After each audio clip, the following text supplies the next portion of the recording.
Selfish Giant by Oscar Wilde. Every afternoon, as they were coming from school, the children used to go and play in the giant's garden.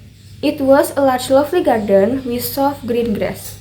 Here and there over the grass stood beautiful flowers like stars, and there were 12 peach trees that in the springtime broke out into delicate blossom of pink and pearl, and in the autumn bore rich fruit. The birds sat on the trees and sang so sweetly that the children used to stop their games in order to listen to them. "How happy we are here!" they cried to each other. One day the giant came back. He had been to visit his friend the Carnies Agree and had stayed with him for 7 years. After 7 years, wherever he had said all that he had to say, for his conservation was limited, and he determined to return to his own castle. When he arrived, he saw the children playing in the garden. "What are you doing here?" he cried in a very gruff voice, and the children ran away. "My own garden is my own garden," said the giant. "Anyone can understand that, and I will allow nobody to play in it but myself." So he built a high wall all around it and put up a notice board. Trespassers will be prosecuted. He was a very selfish giant. The poor children had now nowhere to play. They tried to play on the road, but the road was very dusty and full of hard stones, and they did not like it. They used to wander around the high wall when their lessons were over, and talk about the beautiful garden inside. "How happy we were there," they said to each other. Then the spring came, and all over the country there were little blossoms and little birds. Only in the garden of the selfish giant it was still winter. The birds did not care to sing in it as there were no children, and the trees forgot to blossom. Once a beautiful flower put its head out from the grass, but when it saw the notice board, it was so sorry for the children that it slipped back into the ground again and went off to sleep. The only people who were pleased were the snow and the frost. "Spring has forgotten this garden," they cried. "So we will live here all the year round." The snow covered up the grass with her great white cloak, and the frost painted all the trees silver. Then they invited the north wind to stay with them, and he came. He was frantically fierce, and he roared all day about the garden, and blew the chimney pots down. "This is a delightful spot," he said. "We must ask the hail on a visit." So the hail came. Every day for 3 hours he ran on the roof of the castle till he broke most of his legs, and then he ran round and round the garden as fast as he could. He was clothed in grey, and his beard was like ice. "I cannot understand why the spring is so late in coming," said the selfish giant, as he sat at the window and looked out at his cold white garden. "I hope there will be a change in the weather." But the spring never came, not the summer. The autumn gave golden fruit to every garden, but to the giant's garden she gave none. "He is so selfish," she said. So it was always winter there, and the north wind, and the hail, and the frost, and the snow danced about through the trees. One morning the giant was lying awake in a bed when he heard some lovely music. It sounded so sweet to his ears that he thought it must be the king's musician passing by. It was really only a little linnet singing outside his window, but it was so long since he had heard a bird sing in his garden that it seemed to him to be the most beautiful music in the world.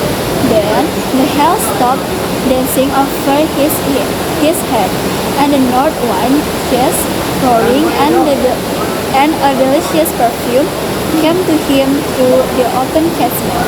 "I believe the spring has come at last," said the giant, and he jumped out of bed and looked out. What did he see? He saw a most wonderful sight. Through a little hole in the wall the children had crept in, and they were sitting in the branches of the trees. In every tree that he could see there was a little child. And the trees were so glad to have the children back again that they had covered themselves with blossom, and were waving their arms gently above the children's heads. The birds were flying about and twittering with delight, and the flowers were looking up through the green grass and laughing. It was a lovely scene, only in one corner it was still winter.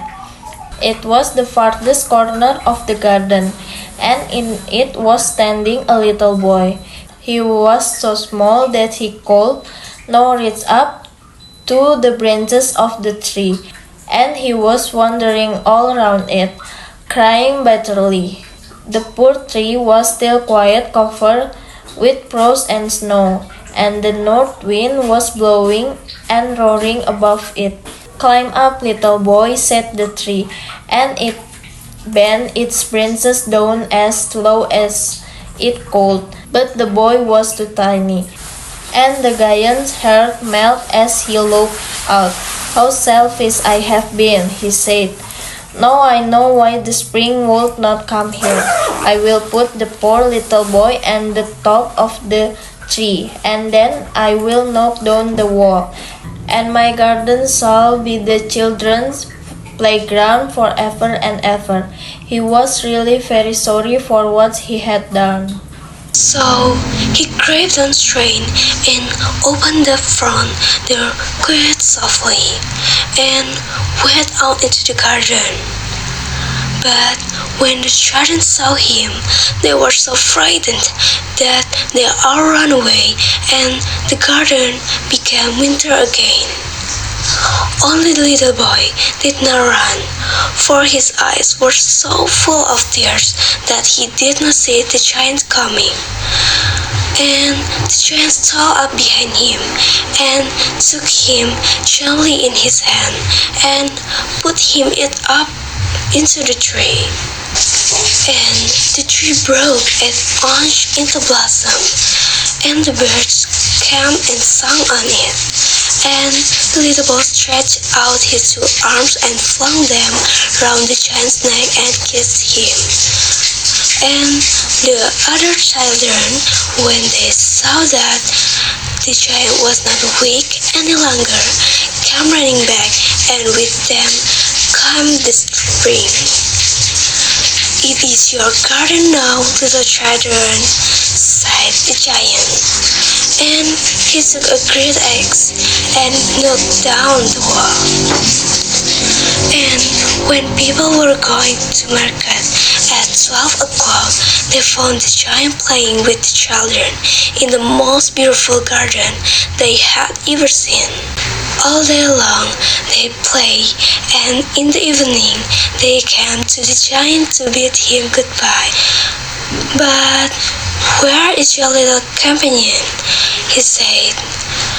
The boy I put into the tree.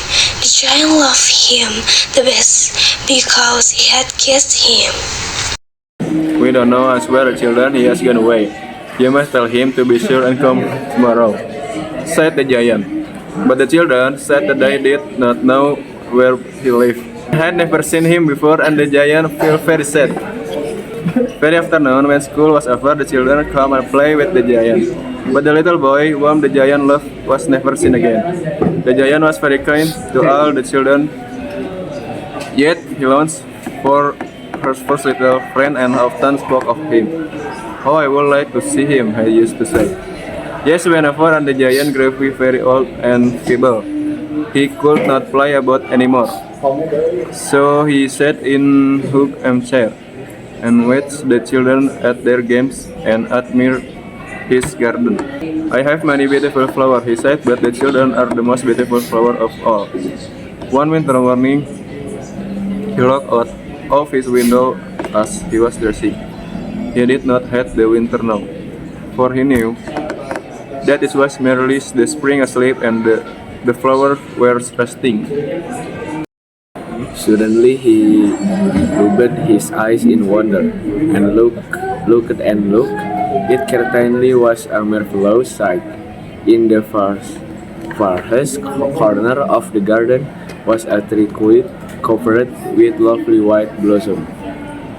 Its branches were all golden, and silver fruit hung down from them, and underneath it stood the little boy he had loved.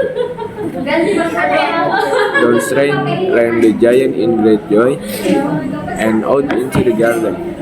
He stand across the grass, and came near to the child.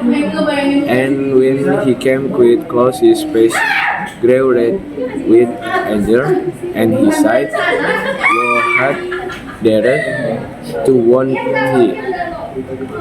For on the palms of the child hands were the print of two nails, and the print of two nails were on the little feet.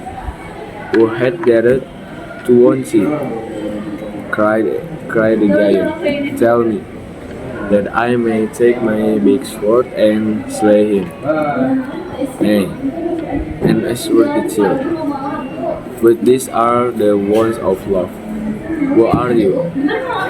sighed the giant, and a strange awe fell on him, and he knelt before the little child. And the child smiled on the giant, and said to him, "You let me play once in your garden. Today you shall come with me to my garden, which is paradise." And when the children ran in that afternoon, they found the giant lying dead under the tree, all covered with white blossom.